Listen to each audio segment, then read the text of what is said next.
दोस्तों, आज इस वीडियो में 4 पहेलियाँ पूछी जाएंगी।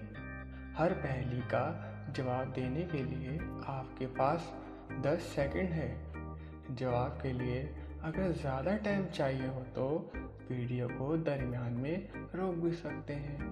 तो चलिए शुरू करते हैं। सवाल नंबर 1, वो कौन सी चीज़ है जो पैदा होते ही परों के बगैर उड़ने लगती है?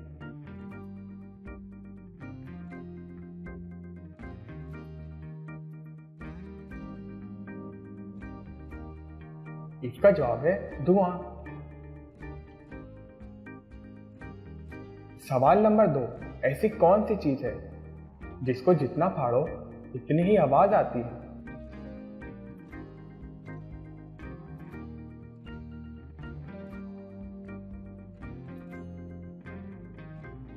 इसका जवाब है गला। सवाल नंबर 3, औरतों का वो कौन सा अंग है जिसे हम खाते हैं?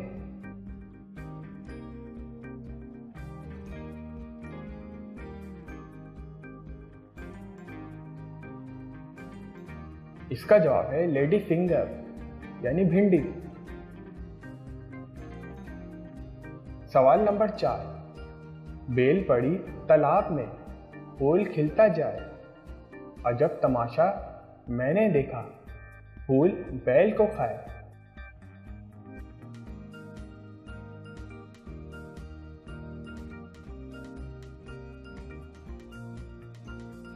इसका जवाब है चिराग।